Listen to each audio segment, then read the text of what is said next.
Hi hello guys, welcome back to my YouTube channel. ಒಳ್ಳೆ ಟೈಮಿಗೆ light ಹಾಕಿದ್ಯಮ್ಮ. So ಇವಾಗ ತಿನ್ನೋದಕ್ಕೆ ನಾಷ್ಟ ಏನು ಮಾಡಿದ್ದಾರೆ ನೋಡಿ. ಏನಿದೆ ಹಿಂಗೆ ಕುದೀತಾ ಇದೆಯಲ್ಲ, ಏನು ಅಂತ ಗೆಸ್ ಮಾಡಿ ಕಮೆಂಟ್ ಮಾಡಿ, ಓಕೆನಾ? ಏನಮ್ಮ ಅದು? ಬಿಸಿನೀರು ಕುಡಿತಾ ಇದ್ದೀನಿ ಅಕ್ಕ. ಬಿಸಿನೀರು ಕುಡಿತಾ ಇದೆಯಾ? ಕುಡಿ ಕುಡಿ, ಒಳ್ಳೇದಾಗಲಿ. ಪೇಷಂಟ್ ಆಗ್ಬಿಟ್ಟಿದ್ಯಾ ನೀನಂತೂ. ಸೊ ಇನ್ನು ಟಿಫನು ರೆಡಿ ಆಗ್ತಾ ಇದೆ. ಸೊ ಅಲ್ಲಿವರೆಗೂ ಬಾದಾಮ್ ಬೀಜ ನೆನೆಸಿಕ್ಕಿದ್ದಾರೆ, ಅದನ್ನು ತಿನ್ನೋಣ ಬನ್ನಿ, ತೋರಿಸ್ತೀನಿ. ಹಂಗೋ ಹಿಂಗೋ ಡೈಲಿ ಇಷ್ಟು ಹಾಲು ಮಾಡಾಕಿ ನೆನೆಸಿಕ್ಬಿಡ್ತಾನೆ. ಮೈಂಡ್ ಶಾರ್ಪಾಗಿರಲಿ ಮಗನಿಗೆ ಅಂದ್ಬಿಟ್ಟು. ನೋಡಿ ಇದು ಇಷ್ಟು ಸಿಪ್ಪೆ ಸಿಪ್ಪೆ ಸುಳ್ಳಿ ಸುಳ್ಳಿ ಸುಳ್ಳಿ ಸುಳ್ಳಿ ಸುಳ್ಳಿ ಸುಳ್ಳಿ ತಿನ್ಬೇಕು ನಾನು ಇವಾಗ. ಸೊ ಇವಾಗ ಸಿಪ್ಪೆ ಸುಳ್ಳಿ ಸುಳ್ಳಿ ಎಲ್ಲ ತಿನ್ನೋಣ.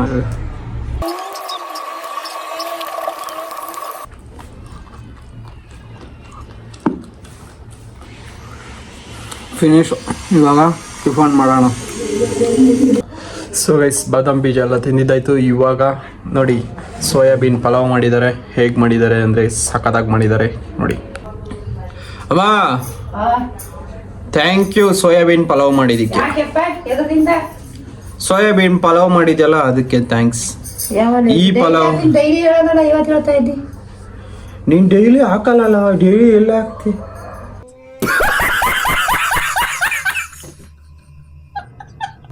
ಡೈಲಿ ಎಲ್ಲ ಹಾಕಿದೆ ನೀ ಡೈಲಿ ನಿಗರಡ್ದಾಗ ಹಾಕಲ್ಲ. ಹಿಂಗೆ ಚೆನ್ನಾಗಿ ಹಾಕೋತಿದ್ದ ಹಾಕ್ತೀನಿ.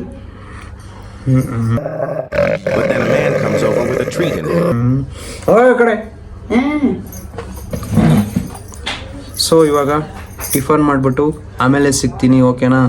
ಆಮೇಲೆ ನಮ್ಮಮ್ಮ ಜೊತೆ ಒಳ್ಳೆ ಗೇಮ್ ರೆಡಿ ಮಾಡಿದ್ದೀನಿ, ಅದನ್ನು ನೀವು ನೋಡೋರಂತೆ. ವೆಯ್ಟ್ ಮಾಡಿ, ಓಕೆ? ಟಿಫನ್ ಮಾಡಿಬಿಟ್ಟು ಗೇಮ್ ಮಾಡೋಣ. ನೋಡಿ ಸೋಯಾಬೀನ್ ಪಲಾವ್. ಸೈಕ್ ಸೈಕ್. ಇಲ್ಲಿ ಸೋಯಾಬೀನ್ ಇಲ್ಲಿ ಇಲ್ಲಿ ಇಲ್ಲಿ ಇಲ್ಲಿ ಇಲ್ಲಿ ಇರಬೇಕಲ್ಲ. 1 2 ಸೋಯಾಬೀನ್ ಸೋಯಾಬೀನ್ ಸೋಯಾಬೀನ್ ಸೋಯಾಬೀನ್ ತಿನ್ನೋದಕ್ಕೆ ಒಳ್ಳೆ ಮಜಾ. ಸೊ ಗೈಸ್, ಇವಾಗ ಟಿಫನ್ ಮಾಡಿದ್ದಾಯಿತು, ಆಮೇಲೆ ಸಿಗೋಣ. ಸೊ ಇವಾಗ ನಮ್ಮಮ್ಮ ಎಲ್ಲ ಹೊರಗಡೆ ಹೋಗ್ಬೇಕಂತೆ, ಹೊರಗಡೆ ಹೋಗಿ ಬಂದಮೇಲೆ ನೋಡೋಣ. A few moments later. So guys, ಬೆಳಗ್ಗೆ ಟಿಫನ್ ಮಾಡಿ ನಮ್ಮ ಟೈಲರ್ ಕ್ಲಾಸ್ಗೆ ಹೋಗ್ತಾರೆ. ಅವರು ಎಲ್ಲೋ ಹೋಗಿ ಬರ್ತೀನಿ ಅಂದವ್ರು ಇನ್ನೂ ಬಂದೇ ಇಲ್ಲ. ಮಧ್ಯಾಹ್ನ ಊಟ ಕೂಡ ಮಾಡಿಲ್ಲ. ಸೊ ಇವಾಗ 4ರಿಂದ 5 ಗಂಟೆ ಆಗ್ತಾಯಿದೆ. ಏನು ಮಾಡೋದು ಇವಾಗ ಆಲ್ರೆಡಿ ಸಾಯಂಕಾಲ ಆಗೋಗಿದೆ. ಮನೇಲಿ ಏನಾನ ಇದ್ದರೆ ತಿಂದ್ಬಿಟ್ಟು ನೋಡೋಣ ಬನ್ನಿ ಏನು ಮಾಡಿದ್ದಾರೆ ಅಂತ. ಸೊ ಇವಾಗ ನಾನು ಜಿಮ್ಗೆ ಹೋಗ್ತೀನಲ್ಲ, ಸೊ ಹಾಗಾಗಿ ಸಾಯಂಕಾಲ ಹೋಗ್ಬೇಕಾದ್ರೆ ಮೊಟ್ಟೆ ತಿನ್ಕೊಂಡು ಹೋಗ್ಲಿ ಅಂದ್ಬಿಟ್ಟು ಅಟ್ಲೀಸ್ಟ್ ಮೊಟ್ಟೆನಾದರೂ ಬೇಯಿಸಿಟ್ಟಿದ್ದಾರೆ ನೋಡಿ. 5 ಮೊಟ್ಟೆ ಫುಲ್ಲು ಫ್ರೆಶ್ ಆಗಿ ಬೇಯಿಸಿಟ್ಟಿದ್ದಾರೆ.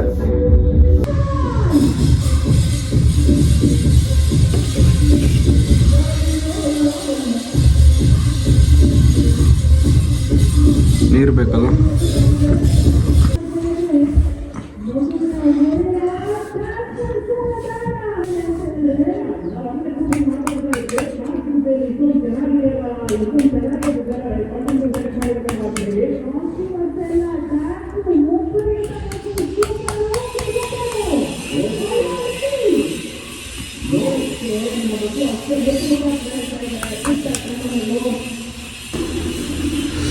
ಸೊ ಇವಾಗ ಮೊಟ್ಟೆನ ಪೀಸ್ ಮಾಡಿದ್ದಾಯಿತು. ಇವಾಗ ಇದನ್ನು ತಿಂದ್ಬಿಟ್ಟು ಇವತ್ತು ಲೆಗ್ ಡೇ ವರ್ಕೌಟ್ ಇದೆ. ಸೊ ತಿಂದ್ಬಿಟ್ಟು ಜಿಮ್ಗೆ ಹೋಗೋಣ. ಆ್ಯಕ್ಚುಲಿ ನಿಜ ಹೇಳಬೇಕು ಅಂದರೆ ನಾವು ಆಚಾರ್ಯರು ಅಂದರೆ ಏನಪ್ಪ, ನಮ್ಮ ಕ್ಯಾಶ್ ಪ್ರಕಾರ ನಾವು ನಾನ್ ವೆಜ್ಜು ಮೊಟ್ಟೆ ಯಾವುದು ತಿನ್ನಬಾರ್ದು. ಆದರೆ ಮೊಟ್ಟೆ ಮಾತ್ರ ರೀಸೆಂಟಾಗಿ ಇವಾಗ ಏನಕ್ಕೆ ಅಂದರೆ ಒಂದು ಸ್ವಲ್ಪ ತಿಂಗಳ ಹಿಂದ್ಗಡೆ ನಮ್ಮ ತಂದೆಗೆ ಇಲ್ಲಿ ಆಪ್ರೇಷನ್ ಆಗಿತ್ತು. ಸೊ ಅವ್ರಿಗೆ ಇಲ್ಲಿ ಸ್ಕಿನ್ ತಿರ್ಗಾ ಬರಬೇಕು ಅನ್ನೋ ಒಂದು ಇದರಿಂದ ಡಾಕ್ಟ್ರ್ ಹೇಳಿದರು ಅದನ್ನು ಕುಡಿ ಆದಷ್ಟು ಬೇಗ ಇದು ಇಂಪ್ರೂವ್ಮೆಂಟ್ ಆಗುತ್ತೆ ಅಂತ. ಸೊ ಹಾಗಾಗಿ ಅವಾಗಿಂದ ಮುಂಚೆ ನಾನು ತಿಂತಾಯಿದ್ದೆ. ನಾನು ಔಟ್ಸೈಡಲ್ಲಿ ಫ್ರೆಂಡ್ಸ್ ಜೊತೆ ತಿಂತಾಯಿದ್ದೆ, ಇಲ್ಲ ಅಂತ ಹೇಳಲ್ಲ, ನಾನು ಔಟ್ಸೈಡ್ ತಿಂತಾಯಿದ್ದೆ. ನಾನು ಆಮೇಲೆ ಅದು ಅಲ್ಲಿ ಇದು ಆಪ್ರೇಷನ್ ಏನಕ್ಕಾಗಿತ್ತು ಅಂದರೆ ನಮ್ಮ ಅಪ್ಪಗೆ ಇಲ್ಲಿ ಏನಪ್ಪ ಇದು ಮೌತಲ್ಲಿ ಇದು ಏನೋ ಇಲ್ಲಿ ಕ್ಯಾನ್ಸರ್ ಗಡ್ಡೆ ಥರ ಆಗ್ಬಿಟ್ಟಿತ್ತು. ಅದೇನೋ ಅದೇನೋ ಅನ್ಸ್ ಹಾಕ್ಕೊಂತಾರಲ್ಲ, ಅದು ಹಾಕ್ಕೊಂಡು ಹಂಗೆ ಆಗೋಗಿತ್ತು. ಇಲ್ಲಿ ಅನ್ಸ್ ಹಾಕ್ಕೊಂಡು ಚಿಕ್ಕದಾಗ ಗಡ್ಡೆ ಥರ ಆಗೋಗಿತ್ತು ಅದು. ಆಮೇಲೆ ಈ ಡಾಕ್ಟ್ರು ಅದು ನಮ್ಮ ಅಪ್ಪಂಗೆ ಒಂದು 2-3 ತಿಂಗಳು ಗೊತ್ತೇ ಆಗಿಲ್ಲ ಅಂತಂದರೆ ಅವರು ಯಾವಾಗ ನಾರ್ಮಲಾಗಿ ಹೆಂಗಿದ್ರು ಹಂಗೆ ಇರೋರು. ಅದಾದಮೇಲೆ ಒಂದು ನಮ್ಮ ತಂಗಿಗೆ ಹಲ್ಲು ಅಂದ್ಬಿಟ್ಟು ಡೆಂಟಲ್ ಕ್ಲಿನಿಕಲ್ಲಿ ಹೋಗಿದ್ದಾಗ ಅವಾಗ ನನಗೂ ಇಲ್ಲೇನೋ ಹಿಂಗೆ ಪೇಯ್ನ್ ಆಗ್ತಿದೆ ಅಂತ ಸುಮ್ಮನೆ ಜನರಲಾಗಿ ಕೇಳಿರೋದಷ್ಟೇ. ಜನರಲಾಗಿ ಕೇಳಿದಾಗ ಅದು ಆಮೇಲೆ ಆ ಮೇಡಮ್ಮು ತುಂಬ ಎಕ್ಸ್ಪೀರಿಯನ್ಸ್ ಡಾಕ್ಟರ್ ಇದ್ದರೆ ಅವ್ರಿಗೆ ನೋಡಿದ ತಕ್ಷಣ ಗೊತ್ತಾಗ್ಬಿಡುತ್ತೆ. ಅವರು ಸುಮ್ಮನೆ ಹಿಂಗೆ ಕೈ ಯಾಕೋ ಡೌಟ್ ಬರ್ತಾ ಇದೆ ಅಂದ್ಬಿಟ್ಟು ಅದನ್ನು ಆ ಪಾರ್ಟ್ನ ಗಡ್ಡೆ ಇರೋ ಪಾರ್ಟ್ನ ಕಟ್ ಮಾಡಿ ಚೆನ್ನೈ ಕಳಿಸಿದ್ರು. ಅದು ಕ್ಯಾನ್ಸರ್ದೇ ಗಡ್ಡೆ ಅಂತ ಡೌಟ್ ಬಂದು ಚೆನ್ನೈ ಕಳಿಸಿದ್ರು. ಅದಾದಮೇಲೆ 10-12 ಡೇಸ್ ಆದಮೇಲೆ ರಿಪೋರ್ಟ್ ಬರುತ್ತೆ, ಅದು ಕ್ಯಾನ್ಸರ್ ಸೆಕೆಂಡ್ ಸ್ಟೇಜಲ್ಲಿ ಹತ್ತತ್ರ ಇದೆ ಅನ್ನೋ ಥರ ರಿಪೋರ್ಟ್ ಬರುತ್ತೆ.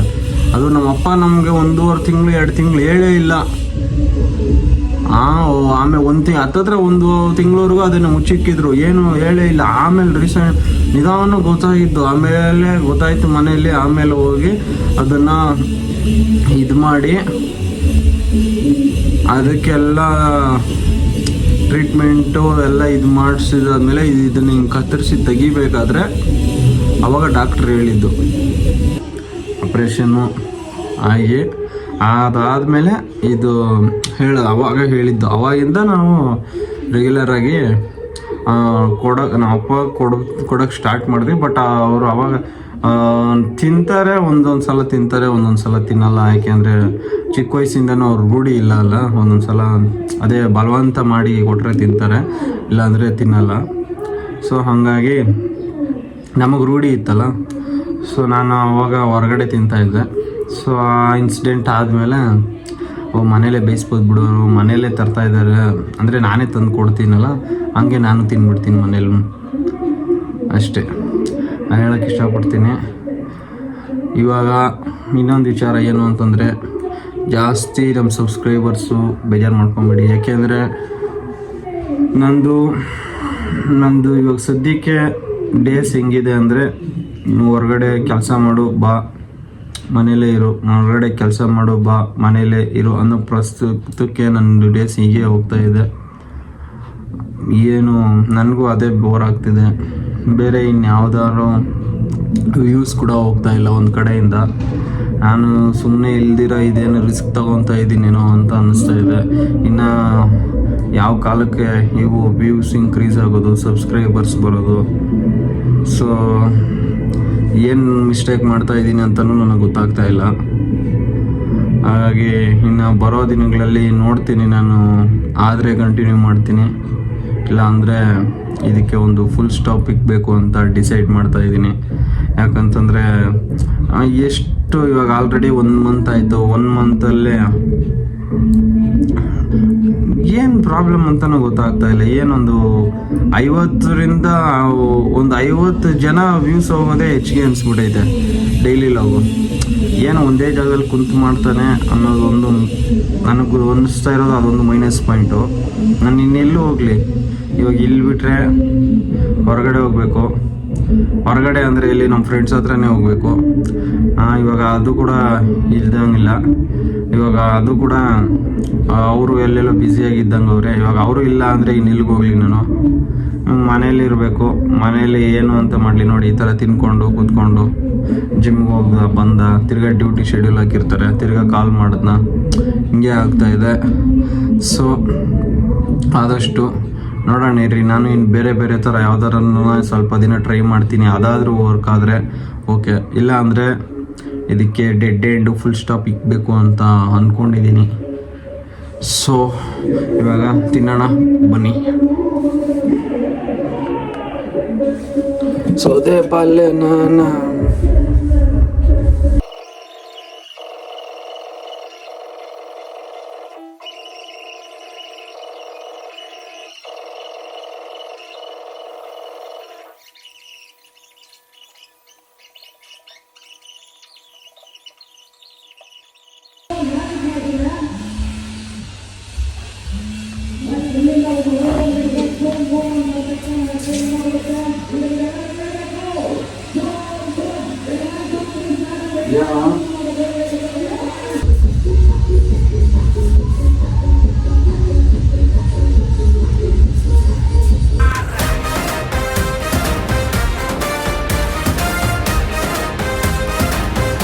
ಮ್ಯೂಸಿಕ್ ಬರ್ತಾ ಇದೆ. ಇದೇನು ಗೊತ್ತಾ, ಪಕ್ಕದಲ್ಲಿ ಲುಂಬಿನಿ ಸ್ಕೂಲ್ ಅಂತ ಒಂದು ರೀಸೆಂಟಾಗಿ ಓಪನ್ ಆಗಿದ್ದು, ಆಗ್ತಾ ಇರ್ಬೋದು 1-2 ವರ್ಷಗಳು.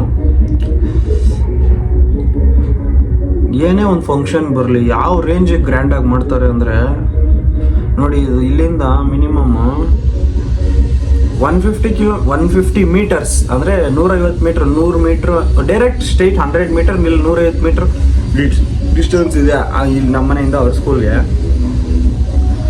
ಅವ್ರು ಹಾಕ್ಸಿರೋದು ಏನು ಹಾಕ್ಸಿದಾರೋ ಏನೋ ಸ್ಪೀಕರ್ಗಳು, ಇದು ವ್ಯಾಲ್ಯೂಮ್ ಇನ್ನು ನಾರ್ಮಲ್ ಆಗಿ 100 ಇಕ್ಕಿದ್ದಾರೆ ಅನ್ಸುತ್ತೆ. ಇದೇನಾದ್ರೂ ಇನ್ನು ಇದರಲ್ಲಿ ಫುಲ್ ಇಕ್ಕಿದ್ರೆ ನಮ್ಮ ಮನೇಲಿ ಇರೋಕ್ಕಾಗಲ್ಲ, ಆ ರೇಂಜಿಗೆ ಬರುತ್ತೆ. ಅದು ಯಾವ್ಯಾವ ಎಲ್ಲಿಂದ ತರಿಸಿದಾರೋ ಗೊತ್ತಿಲ್ಲ, ಫುಲ್ ಸೌಂಡು. ಬೆಳಗ್ಗೆಯಿಂದ ನಾನು ಟಿಫನ್ ಮಾಡಿದ್ಮೇಲೆ ಮಲಗ್ನಲ್ಲ, ನಮ್ಮಮ್ಮನ ಎಲ್ಲ ಹೊರಗಡೆ ಹೋಗ್ತೀನಿ ಅಂದರು, ನಾನು ರೀಲ್ಸ್ ನೋಡ್ಕೊಂಡು ಮಲಗಿದೆ. ಒಂದು 10 ನಿಮಿಷಕ್ಕೆ ಇಲ್ಲ 20 ನಿಮಿಷಕ್ಕೆ ಎಚ್ಚರ ಆಗೋದು. ಏನಕ್ಕಪ್ಪ ಅಂದರೆ ಫುಲ್ ಸಾಂಗು, ಯಾವುದೋ ದೊಡ್ಡದು ಬಿಗ್ ಒಳ್ಳೆ ಸೌಂಡು ಸಾಂಗ್ಸ್ ಹಾಕಿ ಬೆಳಗ್ಗೆಯಿಂದ ಏನು ಫಂಕ್ಷನ್ ನಡೀತಿದೆ ಗೊತ್ತಿಲ್ಲ, ಸಾಂಗ್ ಹಾಕ್ಬಿಟ್ಟು ಒಂದೊಂದು ಮ್ಯೂಸಿಕ್ದು ಹೈ ಇರುತ್ತೆ. ಆ ಮ್ಯೂಸಿಕ್ ಹಿಂಗೆ ಇದಾದರೆ ಪಟ್ಟು ಕಿವಿಗೆ ಹಿಂಗೆ ಬಂದು ಗುದ್ದೋ ಥರ ಇರುತ್ತೆ, ಅಷ್ಟು ಫಾಸ್ಟ್ ಇದೆ. ಇವಾಗ ಕೂಡ ಎದಳ್ತಾ ಇರಲಿಲ್ಲ, ಮನೇಲಿ ಕೂಡ ಯಾರೂ ಇಲ್ಲ, ಬಾಗ್ಲು ಹಾಕ್ಕೊಂಡು ಹೋಗ್ಬಿಟ್ಟಿದ್ದಾರೆ. ಇವಾಗ ಆ ಕಿಟಕಿ ಅಲ್ಲಿ ಓಪನ್ ಇರೋದ್ರಿಂದ ಅಲ್ಲಿ ಸೌಂಡು ಒಂದು ಸಾಂಗ್ ಯಾವುದೋ ಬಂತು, ಹಿಂದಿ ಸಾಂಗು ಫುಲ್ ಹೈ ಇರೋದ್ರಿಂದ ಹಿಂಗೆ ಎದ್ದೊಳಪಟ್ಟು ಟೈಮ್ ಆಗೋಗಿತ್ತು. ಸೊ ಹಂಗಾಗಿ ಎದ್ಬಿಟ್ಟು ಹೊಟ್ಟೆ ಬೇರೆ ಹಸುವತ್ತು ತಿಂದುಬಿಟ್ಟು ಇವಾಗ ಜಿಮ್ಗೆ ಹೋಗೋಣ ಅಂತ ರೆಡಿ ಆಗ್ತಾ ಇದ್ದೀನಿ. ನಾವೆಲ್ಲ ಇನ್ನು ಯಾವಾಗ ಸೌರವ್ ಜೋಶಿ ಆಗೋದು ಪಾಪ, ಡಾಕ್ಟರ್ ಬ್ರೋ ಎಂಥ ಯೂಟ್ಯೂಬರು. ನಿಜವಾಗ್ಲೂ ಒಂದೊಂದು ಸಲ ಅನಿಸುತ್ತೆ, ಕನ್ನಡದಲ್ಲಿ ಯೂಟ್ಯೂಬರ್ಸು ಕನ್ನಡದಲ್ಲಿ ರೀಲ್ಸ್ ಮಾಡೋ ಕಂಟೆಂಟ್ ಶುರು ಮಾಡ್ತಾರೆ ಗೊತ್ತಾ, ಅವ್ರಿಗೆ ಫ್ಯೂಚರ್ ಕಮ್ಮಿ ಅಂತ ಅನಿಸ್ಬಿಡುತ್ತೆ ನಿಜವಾಗ್ಲೂ. ಅದು ಏನು ಅಂತಾನೆ, ನಾನು ನನ್ನ ತಲೆಯಲ್ಲಿ ಇರದೇ ಇರೋ ಬರೋ ಎಫರ್ಟ್ ಎಲ್ಲ ತೆಗ್ದು ವೀಡಿಯೋ ಮಾಡಾಕ್ತೀನಿ, ರೀಲ್ಸ್ ಮಾಡ್ತೀನಿ. ಏನು ನಮ್ಮ ಫ್ರೆಂಡ್ ಬೇರೆ ನನ್ನೇ ಬೈದು, ಅವನು ಮೊನ್ನೆ ವೀಡಿಯೋದಲ್ಲೂ ಇವಾಗೆಲ್ಲ ನೋಡಿರ್ಬೋದು, ನಾನು ಯಾವ ರೇಂಜಿಗೆ ವೀಡಿಯೋ ಮಾಡಾಕ್ತೀನಿ ಅಂದರೆ, ನಿನಗೆ ನೀನು ಟ್ರೋಲ್ ಮಾಡ್ಕೊಳ್ಳೋ ಥರ ಎಲ್ಲ ವೀಡಿಯೋ ಮಾಡಾಕ್ತೀಯಲ್ಲೋ ಅಂತ ಹೇಳಿ ನನ್ನೇ ಪಾಪ ಕೇಳ್ತಾನೆ. ಇನ್ನೇನು ಮಾಡೋದು, ಇನ್ನೂ ಯಾವ ಥರ ವೀಡಿಯೋ ಮಾಡಲಿ. ಒಬ್ಬರು ಇಂಟರ್ವ್ಯೂಲಿ ಒಂದು ಹೇಳಿರೋದು ಒಂದು ವರ್ಡ್ ಇದೆ ಗೊತ್ತಾ, ಒಂದು ಕತ್ತೆ ಫೇಮಸ್ ಆದರೂ ಕೂಡ ಅದ್ರ ಜೊತೆ ಬಂದು ಫೋಟೋ ಇಟ್ಕೊಳ್ಳೋವಂಥ ಜನ ಇದ್ದಾರೆ ಅಂತ. ಇವಾಗ ನನ್ನ ಪರಿಸ್ಥಿತಿ ಹೆಂಗಿದೆ ಅಂದರೆ, ನನ್ನ ಈ ಸಿಚುವೇಶನ್ ಚೇಂಜ್ ಆಗಬೇಕು ಅಂದರೆ ನಾನು ನಮ್ಮ ಮನೆಯವ್ರಿಗೋಸ್ಕರ ಕತ್ತೆ ಆದರೂ ಪರವಾಗಿಲ್ಲ, ಫೇಮಸ್ ಕತ್ತೆ ಆಗಬೇಕಷ್ಟೇ. ಮನೇಲಿ ಕೂತ್ಕೊಂಡು ತಿನ್ನೋ ಕತ್ತೆ ಆಗಬಾರ್ದು, ಫೇಮಸ್ ಕತ್ತೆ ಆಗಬೇಕು. ಫೇಮಸ್ ಕತ್ತೆ ಆದರೆ ಅದ್ರ ಹತ್ರನೂ ಬಂದು ಫೋಟೋ ಇಡ್ಸ್ಕೊತಾರಲ್ಲ. ಸೊ ಹಾಗಾಗಿ ನಾನು ಇವಾಗ ಫೇಮಸ್ ಕತ್ತೆ ಆಗಬೇಕು, ಹಾಗಾಗಿ ವಿಡಿಯೋ ಮಾಡ್ತಾ ಇರೋದು ಅಷ್ಟೇ. ಇನ್ನು ಯಾವ ವಿಡಿಯೋಯಿಂದ ನಮ್ಮ ಜೀವನ ಚೇಂಜ್ ಆಗುತ್ತೋ ಗೊತ್ತಿಲ್ಲ, ಅಲ್ಲಿವರೆಗೂ ಮಾಡ್ತೀನಿ ಅನ್ನೋ ಒಂದು ಕಾನ್ಫಿಡೆಂಟಲ್ಲಿದೆ. ಬಟ್ ಇವಾಗ ನನ್ನ ಬೆಳವಣಿಗೆ ಈ ಥರ ನನಗೆ ಸಿಗ್ತಾ ಇರೋ ರೆಸ್ಪಾನ್ಸಿಂದ ಸಿಕ್ಕಾಪಟ್ಟೆ ಮೈಂಡ್ ಬ್ಲ್ಯಾಂಕ್ ಆಗೋಗಿದೆ. ಏನಾದರೂ ಮಿಸ್ಟೇಕ್ ಇದ್ದರೆ ಕಮೆಂಟ್ ಹಾಕ್ರಪ್ಪ, ಬದಲಾವಣೆ ಮಾಡಿ ವಿಡಿಯೋ ಮಾಡೋಣ ದಯವಿಟ್ಟು. ನಾನು ಬರೀ ಎಗ್ ವೈಟ್ ಅಷ್ಟೇ ತಿನ್ನೋದು, ಒಳಗಡೆ ಇರೋದು ತಿನ್ನೋಲ್ಲ. ಯಾಕೆ ಗೊತ್ತಾ, ನಾನು ಆಲ್ರೆಡಿ ಸ್ವಲ್ಪ ಫ್ಯಾಟ್ ಇದೆ ನನಗೆ. ಈ ಗುಡ್ ಫ್ಯಾಟು ನನಗೆ ಬೇಡ. ಫ್ಯಾಟ್ ಆಲ್ರೆಡಿ ನನ್ನ ಹತ್ರ ಗುಡ್ ಇದೆಯೋ ಬ್ಯಾಡ್ ಇದೆಯೋ ಅದು ನನಗೆ ಗೊತ್ತಿಲ್ಲ. ಫ್ಯಾಟ್ ನನ್ನಲ್ಲಿ ಆಲ್ರೆಡಿ ಸ್ಟೋರ್ ಆಗಿದೆ. ಸೊ ಸೊ ಹಾಗಾಗಿ ಇದನ್ನು ಮಾತ್ರ ಎಗ್ ವೈಟ್ ಮಾತ್ರ ತಿನ್ನು ಅಂತ ಹೇಳಿದ್ದಾರೆ ನಮ್ಮ ಕೋಚು. ಹಾಗಾಗಿ ಬರೀ ಎಗ್ ವೈಟ್ ಮಾತ್ರ ತಿಂತಾ ಇದ್ದೀನಿ.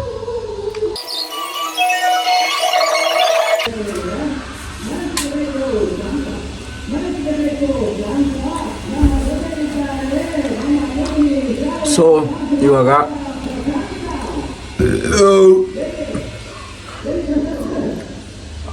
ಒಳಗಡೆ ಇರೋದೆಲ್ಲ ಹಂಗೆ ಬಿಟ್ಬಿಟ್ಟಿದ್ದೀನಿ. ನಾನಂತೂ ಒಳಗಡೆ ಇರೋದು ತಿನ್ನೋಲ್ಲ, ಯಾಕಂತ ಗೊತ್ತಲ್ಲ ನಿಮಗೂ.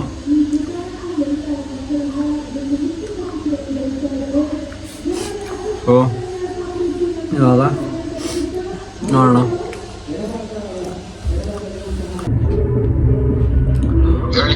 ಎಲ್ಲಿ ಎಷ್ಟು ಗಂಟೆಗೆ ಹೋಗೋದಾ? ಹೋಗ್ತೀನಿ ಈಗ 6:15 ಹಿಂಗೆ. 6:15ಕ್ಕೆ ಹೋಗ್ತೀಯನಾ? ಯಾಕೆ ಬರ್ತೀಯಾ? ಹಾಂ ಹಂಗಂದ್ರೆ ಸರಿ ಸರಿ ಆಯಿತು. 6:05 ಹಿಂಗೆ ಬಾ. 6:05ಕ್ಕೆ ನೀನು ಬರ್ತೀಯ ಅಂದ್ರೆ ಹೋಗೋಣ ಜಲ್ದಿ. ಸರಿ. ಸರಿ. ಸೊ ಇವಾಗ ಸೀದಾ ಅವ್ರ ಮನೆ ಹತ್ರ ಹೋಗಿ ಅವ್ನ ಎತ್ತಾಕೊಂಡು ಜಿಮ್ಗೆ ಹೋಗ್ಬಿಡೋಣ. ಫಸ್ಟ್ ವರ್ಕೌಟ್ ಮಾಡ್ಕೊಂಡು ಬಂದ್ಬಿಡೋಣ. ಆಮೇಲೆ ಮನೆಯಲ್ಲಿ ಇವತ್ತೊಂದು ಅಷ್ಟೋ ಇಷ್ಟೋ ಎಡಿಟ್ ಮಾಡೋಕ್ಕೆ ಟೈಮ್ ಸರ್ ಹೋಗುತ್ತೆ. ಆಲ್ರೆಡಿ ಲೇಟ್ ಆಗೋಗಿದೆ. ಬನ್ನಿ ಹೋಗೋಣ.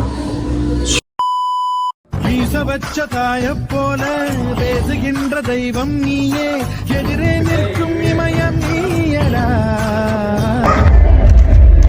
ಸೊ ಗೈಸ್ ಇವಾಗ ಜಿಮ್ ಮಾಡ್ಕೊಂಡು ಬಂದಿದ್ದೀನಿ. ಚಿನ್ನು ಫೋನ್ ಮಾಡಿದ್ದಾನೆ, ಬಾ ಮನೆ ಹಿಂದ್ಗಡೆ ಇದ್ದೀನಿ ಅಂತ, ಅಲ್ಲ ಬರ್ತಾ ಇದ್ದೀನಿ ಅಂತ. ಸೊ ನೋಡೋಣ ಬನ್ನಿ ಬಂದಿದ್ದಾನೋ ಇಲ್ಲ ಅಂತ ನೋಡ್ಬಿಟ್ಟು ಮಾತಾಡ್ಸೋಣ. ಗೈಸ್ ನೋಡಿ ಸುಮ್ಮನೆ ಬಂದು ಕುತ್ಕೊಂಡಿದ್ದೆ. ನಮ್ಮ ತಮ್ಮ ಇರಂಗಿದ್ದಾನ. ಸ್ವಲ್ಪ ತಿರ್ಕೋ. ಅಲ್ಲಿ ಕುತ್ಕೋ, ಜಾಗ ಅದು. ನೀನು ಅಲ್ಲಿ ಹೋಗಿ ಕುತ್ಕೋ. ಇಲ್ಲಿ ಇಬ್ರು ಕುತ್ತಿದ್ದಾರೆ ತಾನೆ. ಆಗ್ಲಿ ಆಗ್ಲಿ. ಬಸ್ ಹೋಗಿ ಕುತ್ಕೋ, ಹೋಗಿ ಬಸ್. ಯಾಕೆ ಹಿಂಸೆ ಕೊಡ್ತೀಯ? ಒಂದು 10 ರೂಪಾಯಿ 20 ನಾನು ರೂಪಾಯಿ. ಇದ್ದಾಗ ಕೊಡ್ತೀನಿ. ನಿಮಗೂ ಗೊತ್ತು ಇದ್ದಾಗ ಕೊಡ್ತೀನಿ.